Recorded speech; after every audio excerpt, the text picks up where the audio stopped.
I'm Fred Weary. I will serve as your moderator today for our discussion with David and Leah.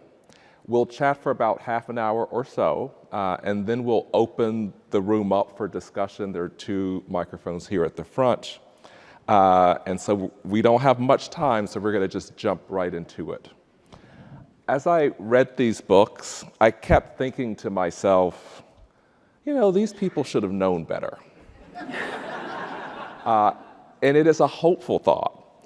But when you see David's title, and I'm going to read the title so that you understand why I had this sort of notion in my head, The Martians, the true story of an alien craze that captured turn-of-the-century America, you think maybe it's just a small segment of the population, you know, this must be some fringe thing that's happening here in America at turn of century. But David says no. It is a 1906, you open with this 1906 New York Times article, There is Life on Mars. You note that this is followed by Wall Street Journal coverage and the major newspapers. This was not some fringe idea. How in the world did this happen? How in the world, indeed. Well, that's why I wrote the book, because, you know, when I grew up in the 60s, Martians were a staple of science fiction, right? I mean, Mars has been part of our collective imagination, certainly as long as I've been alive. And when I started to look at newspapers from the beginning of the 20th century, and to read in the Wall Street Journal, the end of 1907, the Wall Street Journal, one of the most conservative, serious newspapers, said the big news of 1907 was the proof of intelligent human life on Mars. How in the world, indeed? Well, I'll briefly sum it up. It came from the science of the era. Mars, we all know today from seeing the pictures beamed back by the rovers that were sent there by NASA, Mars is a desolate landscape. But back in the 19th century, all we knew about Mars was what we could see through earthbound telescopes, a planet that's at its closest 35 million miles away. So through a telescope that's looking through the Earth's atmosphere, which distorts the image, astronomers were trying to make sense of what they could see on the surface, and they were seeing dark areas and light areas that looked like oceans and continents. But some astronomers were also seeing these straight lines, this network of what looked like artificially straight lines that an Italian astronomer thought were water channels of some sort, and he called them canali, which in Italian means channels, but that was mistranslated into English as canals. And that started in 1877, and people knew it was a mistranslation.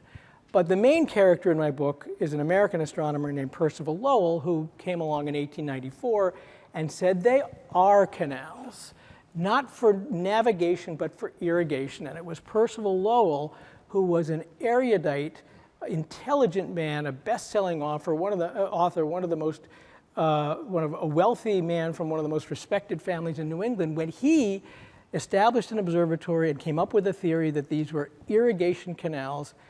He ended up convincing the American public that that was true. The scientific community.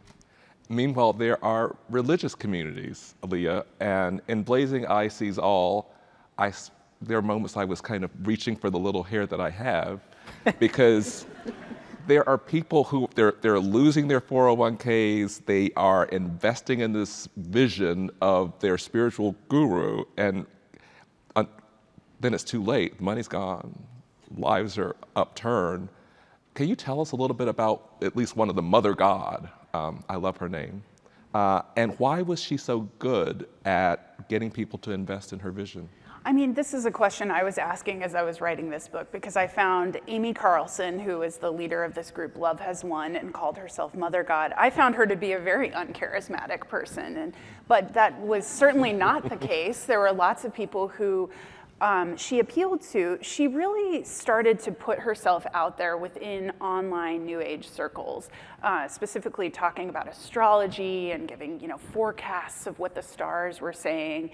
And she would, put her links out there on Facebook. She would put them in conspiracy theory forums and truther forums about 9/11 and vaccines and all kinds of different things. And it really appealed to people, a wide group of people. And I think what was what I could deduce through the reporting, what was so appealing is that she was just offering an alternative, new answers that people wanted. I think that she was good at speaking to a lack that people felt and saying, I know that you have questions. I have answers. If you, give me a little money, or if you come and move in with me in Colorado, I can show you how we can ascend to a greater dimension or a greater, plane of thought. It sounds really bonkers. I understand that as I say that, these words, they're not my words, they're her words. But I think that, there was a broad appeal. It wasn't just people who were, had mental illness or something like that. It was people who had experienced job loss, who had experienced family loss, addiction, you name the crisis. Those people found in her a soothing guru that they had direct access to, and she offered answers. And sometimes it's just that simple. Someone saying, I have clean answers for your messy problems. Yes. And speaking of people who can offer answers, David, it's not often that I read a book and someone's getting human skin mailed to them as a gift. In that the didn't context happen to me. But you discovered it, right? But you saw it and you wrote about it. And you have other people that, who aren't quite so eccentric, who are, mainstream financiers and well-known scientists. Can you talk a little bit about just, as Leah points out, there are a number of people who really wanted to believe in this. Absolutely. So I think I should say something about the human skin in the mail. Well, then that's a story. Again, my book has a whole cast of characters.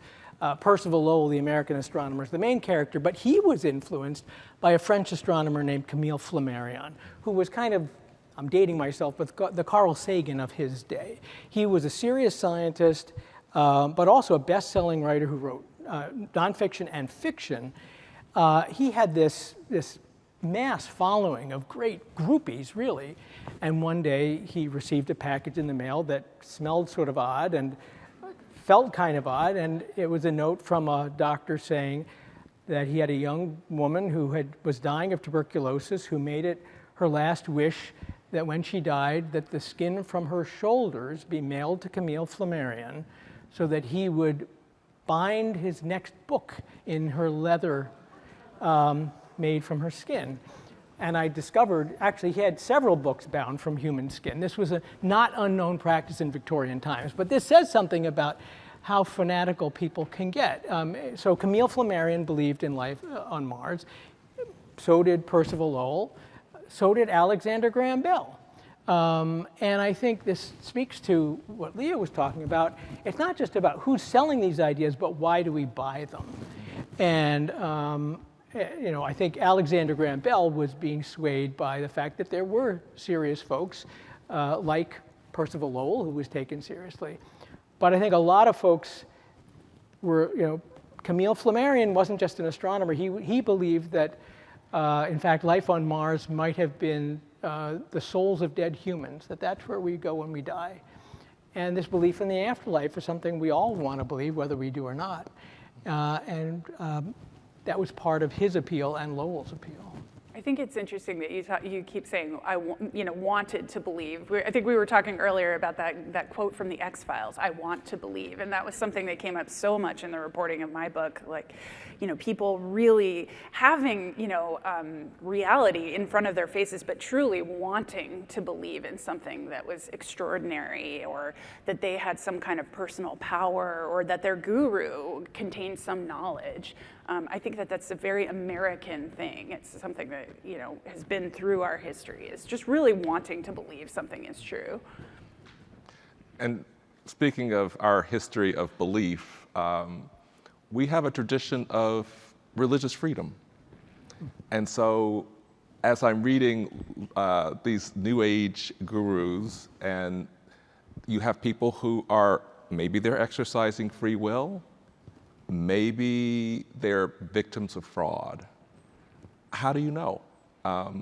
And how does it get resolved sometimes, even by the courts in the cases that you follow in your book? Yeah, one group that really took hold of my imagination and interest was a group that was around in the 1920s and 30s and into the 40s in California called the I Am Activity. They had outposts all over the country, but this group found itself in the court system in the 1940s because they were accused of defrauding people through the mail, of saying, buy these things and they'll cure your blindness. And there were people who sued the government sued them, and then there were people testifying in court saying, I'm still blind and I took their cures.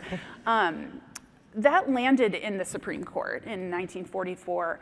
And it was a really interesting case to examine because the court decided, we should not be in the business of deciding what people can and can't believe, how real their belief is. There was a thing that came out of this case called this, how sincerely held beliefs are. If people hold beliefs and they sincerely believe that they're real, who's the court to say that that's true or not? The dissenting opinions were very fiery on this case and saying, if we let this go through, then we are going to say it's okay to just basically essentially grift people. And I think that case created a precedent that we are seeing play out big time right now in this moment of grifters and people claiming to have knowledge that is often not true. Yes.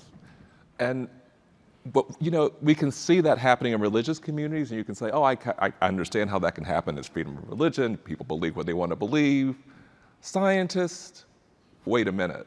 So why is it, David, that the scientists who have a community that they're supposed to be testing hypotheses and they're supposed to be verifying each other's work, and they're a tough crowd, how is it that they didn't stop this alien craze? That they didn't sort of say, this is, shut it down right away. What happened? Well, some did try to shut it down, but I think I'm a great believer in science. I think that science in the long run moves us toward truth. But that's not to say we don't go down side avenues that are maybe not so truthful. Science eventually self-corrects, at least we hope that that's the case. But getting back to what I said before, we're talking about an era when all we knew about Mars was what you could see through a telescope from the surface of the Earth. So astronomers were trying to make sense of what they were seeing. Well, you had some folks like Percival Lowell who said, and so Percival Lowell, who established his own observatory in Flagstaff, Arizona, it's still there today, on a prominence that he called Mars Hill. He studied Mars more assiduously than anyone. He made Mars his personal obsession.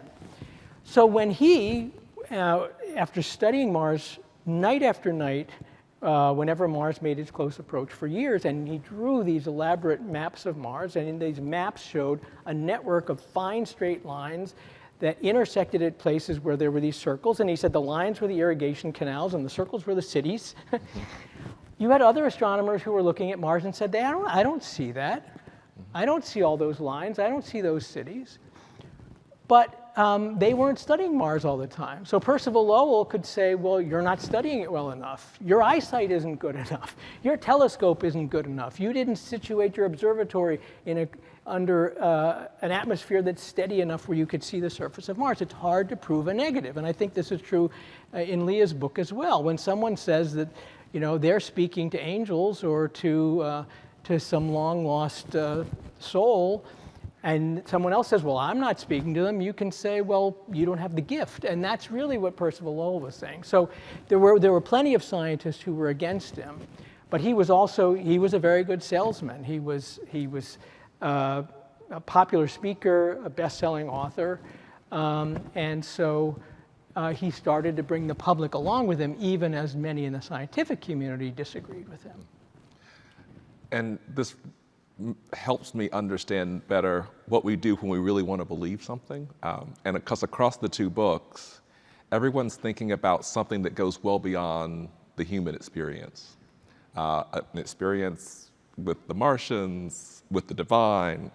And whenever I think about this, I usually think about it in terms of like a very happy, love. This is why you find love in some of the names of these groups. very happy, lovely, kumbaya kind of as its origins. But Leah, you kind of uncover a very sort of unpleasant, hateful side in terms of some of the founding stories. Can you talk a little bit about what that is? Yeah, I have to say, you know, when I wrote this book, I was explicitly trying to give myself a project that divorced itself from a lot of the other work that I've done about extremism and, you know, hateful ideologies. And here I'm doing the research into the New Age and finding myself right back in the same place. So which is, you know, a little bit of a bummer, but for me, it was interesting to learn the way that I assemble the narrative in the book is how ideas have been passed from generation to generation. And what I found was that the New Age has real roots in racial, you know, in racism back into the age of spiritualism. I write a lot about a woman named Helena Blavatsky, and she created a system of what she called root races. It's essentially a racial hierarchy, and where, you know, the Aryans are seen as the most advanced race. This gets picked up and taken by, you know, the next generation. So there's this undercurrent of racism, but really a virulent strain of anti-Semitism that goes back to the origins of the New Age and that continues today. And I found that to be, you know, very surprising, because what I knew is that, you know, love and light and, you know, loose clothes and yoga and, you know, no makeup and things being, you know, nice and free. But it, you know, it's specifically the group that kind of assembles the spine of the book, Love Has Won, led by Mother God and Amy Carlson, a virulently anti-Semitic group. And I was trying to reconcile in my mind, how do you call yourself love and also say, yeah, but not for everyone, that there's this, and I think the answer to that is that many of these groups believe in these ideas that there are these dark forces kind of puppeteering things behind the scenes, and that you know, cabal or a new world order and things like that. That was surprising for me to learn, because that's something, you know, I was coming off years of writing about anti-government militia groups, and that's something that you hear about with those groups. So to me, you know, this book ended up being an answer to that idea you hear. You know, if you get far enough to the left or far enough to the right, the ideas start to sound the same. To me, this was like, oh, okay, this is the intersection, is these ideas. And David, you weren't finding that, thankfully. So talk about what you saw instead. You seem to be on the brighter side of the moon. Well, right. So, I mean, I would like to believe in the Martians, because, you know, probably the best known piece of literature to come out of the era that I write about, this period of Mars craze in the 1890s and the first part of the 20th century, was H.G. Wells's The War of the Worlds, in which the Martians were these hideous creatures that came to Earth to conquer the planet. But that was not the widely held view of the supposedly real Martians of the time. The Martian civilization was this egalitarian, moral, highly evolved civilization that by the time, I mean, you mentioned, you know, 1906, the New York Times proclaiming life on Mars, 1907, the Wall Street Journal. By 1908, you had pastors sermonizing about the Martians and how we should emulate them, because they had evolved into this peaceful planet. And that's why people wanted to believe, because here was this better world right next door that showed perhaps there was hope for us here. And in fact, if we could just communicate with the Martians, maybe they would teach us how to be a better world. And again, I think there's a lot of resonance. But so there wasn't that same dark side that there was. That's not to say, of course, we all know there is no civilization on Mars, which is a great shame. But the people who want to create a civilization on Mars, what do they say? We're going to start over. We're going to create a new, better civilization on Mars. Well, 100 years ago, we were kidding ourselves when we believed there was a better civilization on Mars. Are we kidding ourselves to think if we bring humans to Mars, we're going to leave human problems behind on Earth? I think perhaps. So does that mean that we should rethink the word hoax? Well, actually, when I was first put on this panel and I saw the word hoax, I was a little uncomfortable because Percival Lowell and the people who promoted the idea of Martians really believed it. So I don't know that I would use the word hoax. Clearly, he misled people. And I wonder, Leo, you know, the folks that you write about, to what extent do you think they are intentionally kidding people, or are they true believers? Yeah, I mean, absolutely true believers. I think that I've done enough work interviewing religious studies scholars at this point who study new religious movements, what we would all call cults. And a lot of those folks would tell me as I was doing my reporting, you know, it's really not it's not a great idea to interrogate whether someone's deeply held belief is real or not to them, if their religious experience is real or not, if it's provable. So yeah, I agree with you. You know, the word hoax is a little hard for me to wrap my head around if you embrace that people's religious experience is authentic and real to them. Having said that, you know, a big part of what I'm thinking as you're speaking is about how I talk a lot in the book about lost civilizations, the civilization of Atlantis, the civilization of Lemuria. These are ideas that really undergird a lot of the New Age movement that are scientifically just not real. You know, a continent, I'm sorry to say, cannot sink into the ocean and just be lost. It's not true. But in a way, that doesn't matter for people who believe that there was once a civilization that was spiritually enlightened, beautiful, and great. It's a touchstone, like Mars, like the Martians, yeah, to say, you know, we could get back to that if we can just spiritually elevate all of humanity up to a different vibration.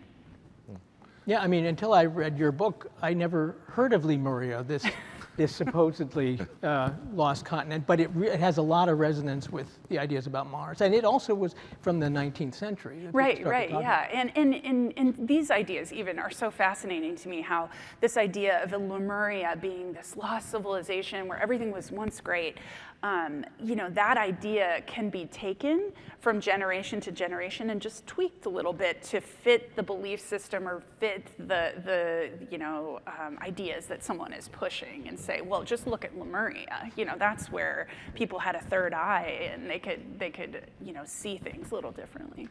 And when you're doing this work, Leah, it fascinates me when you're having to talk to people who most of us might consider to be extreme in their viewpoints, and you're getting them to open up to you.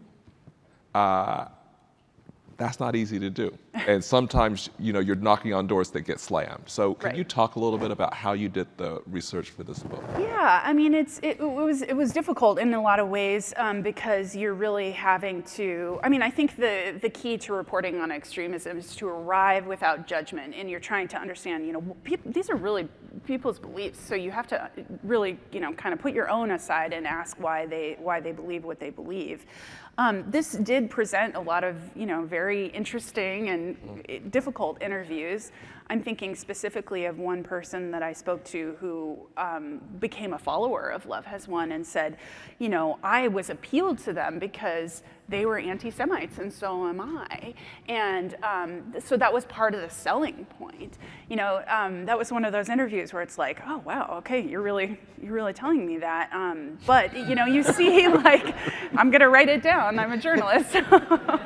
But I think, you know, it's important to examine hateful things. You know, I think that in media we have long had a history of saying that's just the fringe. You know, we don't need to think about that. Well, I think that, you know, our modern times show us that it's important to examine why people feel appealed to the fringe. And when you have masses of people following some of the people in my book, I think, you know, many of the women that I write about that become gurus or spiritual leaders, they were written about in the New York Times and in, you know, the largest media in the world and seen as real freaks of the fringe. I think what I'm trying to understand is, why were they so appealing to so many people? And I think that that's the question a lot of reporters haven't asked, is instead of just maligning people, why don't we just say, okay, why is this appealing? And, you know, obviously there's varied answers to that.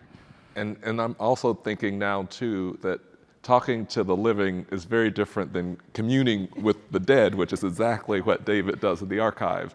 So tell us a little bit about that process of the archival work. Well, so I mean, I spent most of my career as a journalist, and I could, if I was doing a story, I would call people up on the phone and ask them questions. But writing about history, you can't do that. And so first there's the challenge of just trying to piece together a story after more than a century. But even harder is understanding people's motivations and their beliefs. And that was true of Percival Lowell, my main character, who, I mean, I read pretty much everything he'd ever written, certainly that was published, but I went into archives, I read all of his correspondence. There's one extant diary, that was helpful. But to get inside someone's head who's no longer living is difficult. But also to understand the belief system of the people at the time, you're looking for those nuggets. And so why did people want to believe in the Martians, right? Well, in 1909, there was this wonderful newspaper article that was published in a number of newspapers. This was a time when there was discussion of communicating with the Martians. There were a whole bunch of schemes that were being discussed about how we could get in touch with the Martians. And there was this article, Questions Mars Might Answer. And a whole list of questions. Well, you would think it would be practical questions. How do you build canals, right? Or the Wright brothers were working at that time, and the Martians were supposedly more advanced than us. How do you perfect the airplane? No, these were the questions the Martians were going to answer. What is the meaning of life? Where does the soul go when you die? How can we prevent human suffering? The Martians were becoming stand-ins for God. This was a time when science had been undermining traditional religion for centuries, from Galileo and Copernicus to Newton to Darwin.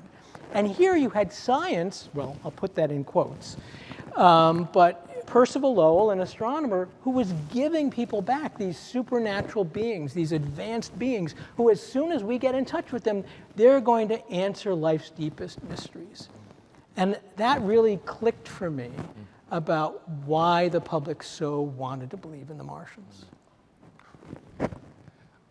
And this brings us to today, in a moment in which there are so many polarities. There are people who believe in the science of vaccines, and there are people who don't believe in the science of vaccines. And there are other things that sort of bubble up, really contentious. How do your books help us make sense of these modern scientific and social controversies in our contemporary lives? Well, I guess I would say I think skepticism is great. I believe in skepticism. But we should be skeptical of everyone, including ourselves. If we, the way the human mind works, we can very easily fool ourselves into believing things that we want to believe. So we need to interrogate ourselves and others. And I think one of the hallmarks of true science is that it evolves. That a true scientist will say, well, the evidence supports something for now, and then when the evidence changes, they might change their mind. If a belief is held so firmly that it never changes, even when new evidence comes in, I think that's a reason for extra skepticism. I think there is quite a lot of science and science skepticism in the book that I wrote. But one thing I came to understand is like New Age beliefs often are an alternative to other spiritual belief systems that might feel more mainstream. There is an anti-science vibe, to use the parlance of the New Age, with it, where people really have a lot of skepticism. One thing that I talk about quite a bit in the book is a substance called colloidal silver, which is marketed among New Age circles and has been for quite some time as a cure-all. There are people in this book that are poisoned by colloidal silver, and I think that this is a great anecdote to talk about when we talk about scientific skepticism, because if you drink enough colloidal silver, you will turn blue. And there are several blue people in this book. And I think that that's a great way to understand how within the New Age, there's a lot of people saying, like, don't trust what the experts tell you. Trust what I'm telling you. Whoops, sorry. Trust what I'm telling you about this substance. Take this substance.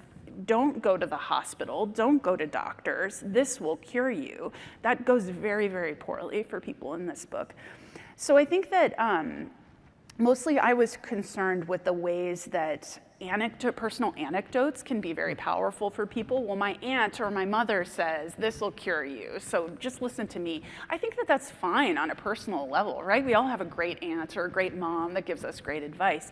When we start to rise that skepticism up to a systemic level, where that applies to everyone, I think that that is something we all really need to question. So I think that, personal power and a little light skepticism, I think it's a good thing when it concerns our systems, but I don't know about broad brush solutions.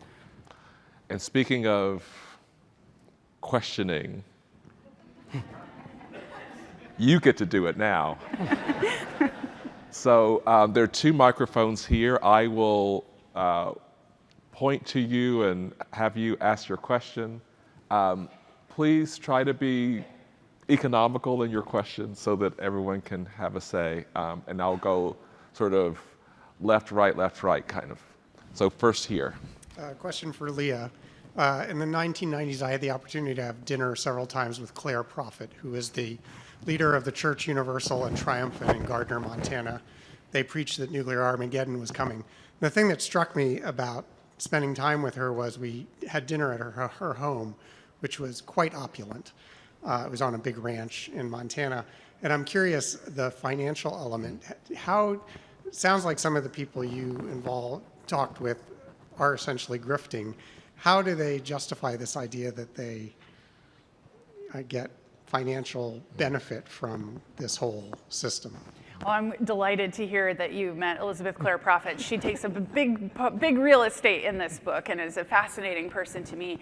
I think the best way to answer your question is to refer you to another guru, thinker in the book named J.Z. Knight. She lives in Washington State currently. She channels a 35,000-year-old Lemurian warrior named Ramtha, who tells people, how to fix their problems. At one point, Ramtha told J.Z. Knight, you need to start charging money because this takes a lot of toll on your body. And so that's the story that J.Z. Knight tells, is that, Ramtha told me I need to start charging money, so that's why I live in an opulent ranch in Washington State. I would imagine the same would be the case for Elizabeth Clare Prophet. So there's always a spirit that's going to tell you that it's okay to charge a lot of money, and so that would be my answer. I love that spirit. I need to have that spirit.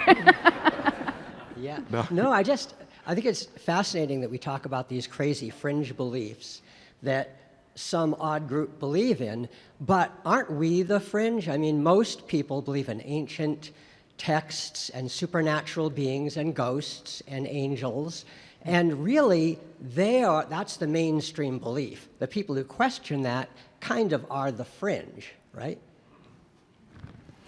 I talk a bit in my book about a survey that Chapman University does each year, and it's a survey of American fears. And it talks about all the things that people are most afraid of. And at one point they included other questions in there about how many people believe in Sasquatch, how many people believe in aliens, how many people believe in ghosts and lost civilizations. And I think you're right, there's a lot of people who hold those beliefs. So I think it's possible to be a very logical, scientifically minded person and also nurture beliefs like that. So I would agree with you that survey at least showed a cross-section of America really does believe in those things, and I don't think it means, if you believe in ghosts, maybe you live in a haunted house. That doesn't make you an extremist. It probably does make you fairly mainstream. No, I didn't mean just ghosts. I mean like God, Sure. Heaven. Yeah. Well, and the belief in aliens, there are a lot of, the universe is enormous. Hundreds of billions of galaxies, each containing hundreds of billions of stars. And we now know that most stars have planets around them. It's hard to believe there aren't aliens. But the question is, have they come here? That's or are they on the planet next door and have they built a canal? It's building civilization. But I mean, you raise a very good point. I went to an elementary school named after Percival Lowell, so this is really interesting to hear about him. I didn't actually know any of this. Where's the elementary school? In Seattle. It's Oh, called wow. Lowell Elementary, yeah. I didn't know that. My question is more for Leah, but also for both of you. You mentioned, Leah, earlier that many people find themselves in these new religious movements after crises because they are seeking clean answers to messy problems. Do you think that anybody can get swept up in one of these movements with the right combination of circumstances, or are there certain personality traits or dispositions that make certain people more susceptible? Like, I can't imagine myself draining a 401k for a guru, but do I just need like the right crisis and the right guru? Yeah, I think the answer is I think really anybody can be recruited to one of these groups. I think Elizabeth Clare Prophet, who we talked about earlier, who ran the Church Universal and Triumphant in Montana, that's a great example. Many, if not most of her followers were very educated people, PhDs. People came from around the world to be with her. So I think it's really about the personal power that they were offering. I think the New Age is so attractive to people because it says you don't need, a religious man to tell you what to believe. You have the personal power inside you. And if you give me a little money, I'll show you how to conjure that and believe in yourself. So absolutely, I think that's what makes the New Age so attractive. Is it's the power is in you. Well, I might say before I wrote my book, I would have thought, well, that somehow education and intelligence would make you more immune to being swept up. Well, Percival Lowell was one of the most well-educated, he was clearly intelligent man. That does not make you immune to getting swept up in crazy ideas. In fact, sometimes it can enhance it. We're all prone to confirmation bias, to selecting evidence that supports our preconceived ideas and dismissing everything else. There was a point at which Percival Lowell's theory was that these canals were bringing, these irrigation canals were bringing water from the North and South Pole, the polar ice caps, down to desert farms and cities. And at one point, his theory was that in the spring, in the northern hemisphere, the meltwater would come all the way down to the equator and go south into the southern hemisphere. And then the other half of the year, the south polar water, as it melted, would come north into the northern hemisphere, which means that the water flowed both ways in the same canals, which you would think would suggest that the theory was bunk. But no, Percival Lowell, being a highly intelligent and clever man, said, no, it's proof that there's life on Mars because they must pump the water. That's how it can go in both directions. And sometimes it's the intelligent mind that is extra good at fooling oneself. So I suspect a lot of the people who get caught up in the movements you write about, it's not suggesting they're stupid. Right. That has nothing to do with whether you believe these ideas. Yeah. Thank you. Thank you. To what extent do you think what's currently playing out with AI is analogous to some of these beliefs and hoaxes in the sense of people who believe that AI provides spiritual truth? Do you think that there are parallels? And then if so, what do you think the implications are of that? I haven't thought about that at all, but I think that you're onto something there. I just admit to you, I'm actually very curious about that. Sorry. That's an excellent question. I mean, I haven't heard that much about it, but I can see it happening. Again, I mean, people talk about AI being smarter than all of us combined. That sounds a lot like a god to me. Like the questions to ask a Martian are a lot of the questions people are asking Right, AI exactly. now. Is, what is the purpose Yeah, of we life? should feed that list of questions Yeah. into ChatGPT and Yeah. see what happens. Yeah. Thank you. Sorry, I'm short. A lot of belief in these theories, such as aliens or the Lumerians, is based on the fact it's a small scale, it's the truth that's being hidden from you. It's elites aren't telling you this. It's against the mainstream scientific consensus. As we see these ideas, such as anti-vax, become mainstreamed into the highest halls of power, do you think that they're going to, maybe the sway on them will change because that kind of niche idea is going to start going away? Or do you think we're just going to get conspiracy theories based off conspiracy theories? I mean, this is something I think about a lot in that, for the last decade, my journalism has all been about what we would call extremism. And now extremism is, like you say, it's becoming mainstream. I think, I can answer this sort of from what I think would be a proper media perspective, which is to not allow ideas that are based in hate to become mainstream ideas. That's just, that's the job of journalists, I think, is to understand what the origins of these ideas are and how they evolve and are used over time. But also to just look to evidence. I have a particular thing in my mind. So just last night I was reading the news and seeing how we're talking about sending troops to Portland where there's chaos. I live in Portland, Oregon. I will tell you, there is no chaos. There is no chaos happening. But these are things that get repeated and they would get repeated by mainstream media, and then they become real, right? This is what when we go to look through archives, this is what we see, headlines, things like that. So I think it's important for keepers of history, for chroniclers of history, to always be able to say, this idea may have been talked about in loud ways, but it didn't make it more true. Well, just to bounce off what you were saying, I mean, a lot of it has to do with the role of the media, and today that also means social media, which can enhance some of these ideas, and that's I think what can take fringe ideas and make them mainstream, and that played a role with the Martians too. It was the rise of what at the time was called yellow journalism. Today we would call tabloid journalism, but often it's the most sensational ideas that take off, or the ideas that people really want to believe that take off. So I don't know what's going to happen if the fringe becomes mainstream, but our communications technologies and a lot of people who are pushing ideas tend to push the more extreme ideas than the more sober ones. Can you say a little bit about the accessibility of the sober ideas?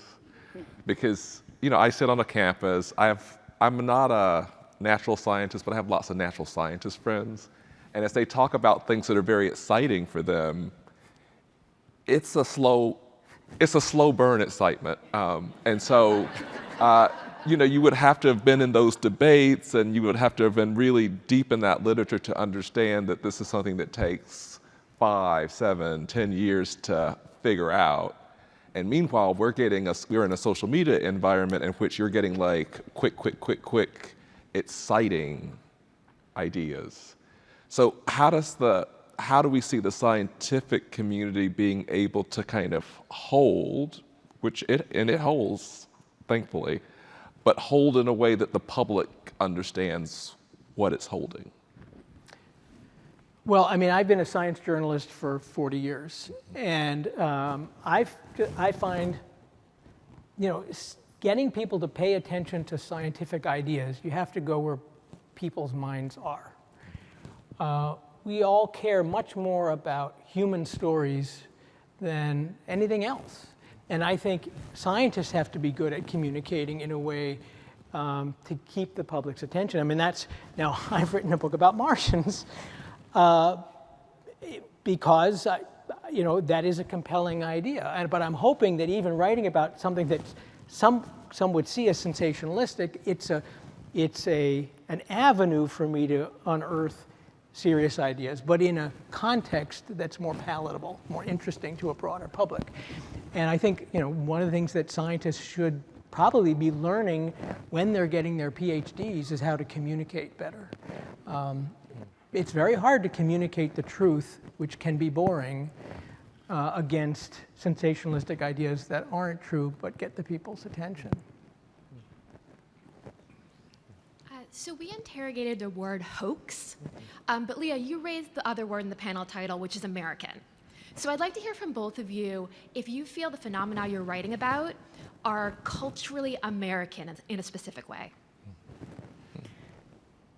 I only looked at America, so it's hard for me to say, well, in other places. You know, I'm aware that the New Age has its own flavor in every culture. I think that I was particularly interested in the ways that the New Age seemed to ebb and flow at certain times. So the one impetus for me writing the book was 2020. You know, I'm sitting at home, I'm looking at Instagram, and I'm seeing all of a sudden crystals are being sold by, you know, people I know are getting them, and tarot cards are everywhere. So I was curious about what was behind that, and what I started to see was that when the New Age really has had a surge, as at times a great political upheaval, a lot of uncertainty, war, crises. So certainly I can say, you know, there have been big moments in American history where this, you know, back to the 1850s, where this has really surged. And, you know, a lot of the early the reporting I did on the early days of the New Age was after the Civil War, when people really, you know, there was just great decimation of the American public, and so many families trying to understand how to cope with the loss, and seeking spiritualists who would offer a way to talk to their, you know, relative that they lost. So there's, yeah, I mean, there's this, the book that I wrote is steeped in American culture. Well, I think time and place are really important. I mean, similar for my book, it wasn't just the United States that went crazy for Mars. It also was Western Europe. I can't speak to the rest of the non-Western world. But I think it speaks to the time more than the place. You know, we talk about the late 19th century as the Gilded Age, and it sounds wonderful, but it actually was a very unsettling time. You know, there was great labor unrest in the United States. There was terrorism in Europe. There were bombings of cafes in Europe. The anarchists were on the rise. Heads of state were being assassinated. William McKinley was assassinated by an anarchist in 1901. There was a real feeling that society was unspooling. And so to believe that there was a better place on the planet next door, I think that when Percival Lowell was planting seeds in very fertile ground at that time, in the United States, but also in Western Europe. So I think time and place are really important for how these ideas take hold. Hi, my question is, at what point does extremism and these like fringe ideas become unavoidable because of the human condition and our like desire for something greater or to be humbled, and how do we sort of avoid that? Boy, that's a hard question. I mean, I think that skepticism is a very, you know, is a great thing to be able to apply. I think that oftentimes extreme ideas are pushed by people who are trying to make money. And so I think that, you know, if people are charging, that's one way to sort of say, this might be a little out there. I mean, I don't know that extremist ideas become inevitable. I think that they are always there, and it's something, you know, I mean, to me, when I think about the vast gamut of extremist ideas I've looked at over the years, there's always someone being blamed, you know, and I think that that's something that we as just, you know, primates, we want to blame someone for our problems or some group. And so I think that, you know, my reporting has shown that, you know, the human experience is never that clean. You know, it's not always one group of people's fault. So I guess that's just where my mind goes. Well, and I might actually ask Leah a question based on that, but you know, I think that we all hunger for spirituality. I believe, you know, and maybe not now, but at some point in your life. And you know, I've seen that there are fewer and fewer Americans who belong to traditional religions, and I wonder if that's playing a role. If you're not raised in some religious environment, you grow up and suddenly you have some existential crisis, and if you can't fall back on your church or your synagogue or your mosque, does that maybe lead people Absolutely. to go yeah, I into think these so. other... Yeah. I mean, I live in the Northwest, which is, you know, often talked about as the most unchurched region in the country. Yeah. And but I think that, you know, there's been a big New Age history there, and I think that speaks to what you're saying. There's an alternative there where, you know, someone may say, I'm not into religion, but I do look at tarot cards. So, you know, I think that there's just a, you know, and that's not extreme. I think that I always like to say that, the people that I wrote about in this book, I think they all came from a place of trying to understand or reckon with difficult human experiences. Where they took it, I think goes really extreme. So David, during your talk, I was immediately reminded of like 1930s War of the Worlds mass panic, where within living memory, people all had suddenly believed that aliens were invading America and panicked. And I was curious whether like that was part of the same strain, like people grew up as children hearing this in the news, and also I guess more broadly, like both of you believe that like sort of ideas contrary to facts, we'll call them generously, can be counteracted, or are they like once the genie's out of the bottle, is it always going to be coming back like generationally in that way? Good question. So to address what you said first, so as probably most of you know, 1938, Orson Welles had a radio broadcast of H.G. Wells's The War of the Worlds, and there were a number of Americans who really believed the Martians were landing. And I mention it toward the end of my book, and in fact, it's exactly as you say. There's actually an archive of letters that were mailed to Orson Welles after the broadcast. Quite angry letters, quite a few, of people who felt they were hoaxed. And some of the folks, and I quote from one of these letters, they said, well, but haven't scientists found that there are canals on Mars? And that therefore there's a civilization? That was 1938. So that was, and pretty much the canals on Mars idea was, among astronomers, was pretty well put to bed by 1910 or so. But yes, once the genie was let out of the bottle, it infiltrated society, and a lot of people never realized that, well, the whole canal idea was now pretty much debunked. It is very hard to put it back in the bottle. Yeah, my answer to that would be to talk about Atlantis, which we have Plato to thank. So that's just, and when Plato, wrote about Atlantis, it wasn't as a lost civilization, it was sort of as like a theory. But, that's just to say we have centuries of people saying there's a lost civilization of Atlantis, and think of the movies, and they're even you can go on Atlantis tours and things like that. So this is just I think a great example of people wanting to believe in a thing, and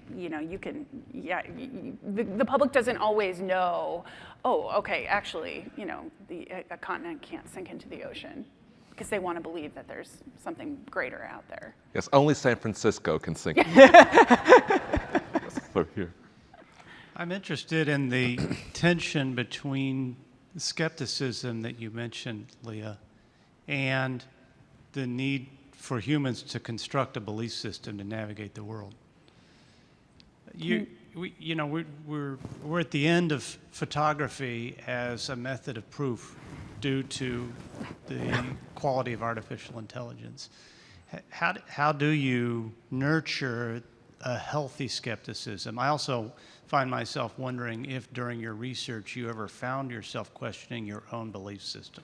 Absolutely. In fact, I was someone who, I think, I'm not a very spiritual person, but there were a lot of New Age ideas that were really appealing to me. And something that I kind of was playing around with during COVID, and I thought that's really interesting that, here I am, this person, I'm a journalist, I'm immune to, to these things, but gosh, this is a really difficult time, and I found myself seeking in some ways. So, a lot of what I do as a reporter is to try and, put myself in situations where I can try and understand some of what people are thinking or feeling. And as a part of my reporting, I went on a Vortex tour in Mount Shasta. And I'll just give you this example. A Vortex tour is a lot like a Bigfoot tour. You don't see anything. But it was really interesting to see that my tour guide was sort of, okay, close your eyes. We're going into this meditative state, and we're thinking about these things. And I keep thinking, I would really kind of love to be somebody who could get swept up in this. And could maybe come away feeling a new power or a new belief system, and I just couldn't. But I don't think that makes it completely invalid. I could see how people might escape their lives and go on a Vortex tour and think, well, that's, come away feeling more relaxed or believing in something.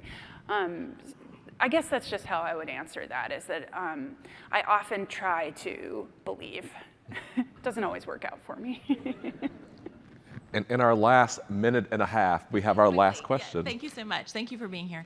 I guess my question is about the role of a charismatic leader. And in the case of Love Has Won, spoiler alert, Amy is no longer with us. What is the legacy for her followers when something like that happens, when the leader behind a movement ascends, as they would say, or are there people that fill in the void? Is there a crisis of conscience? What do you see like moving forward for a group like Love Has Won once the leader is gone? Yeah, so I think that, Amy Carlson long preached that, we're going to ascend to 5D. So when she passed away, her followers were like, oh, where is her body supposed to go? They didn't know what ascension looked like in the 3D where we were living. So there was immediately a lot of confusion, and I would think that would be a place where there would be a crisis of consciousness, like, wait, she didn't ascend, what's supposed to happen? There wasn't. In fact, there was quite a bit of doubling down on, okay, now at least she's out of her pain in her body, and now we'll just start new groups. And so there was quite a there were fissures and new groups that started where Amy Carlson is now just thought of as an ascended master. So the belief system continues, the t-shirts with her face continue to be sold, and a new generation is born. So the beliefs continue, science continues, and may it stand. Thank you so much for this lively presentation.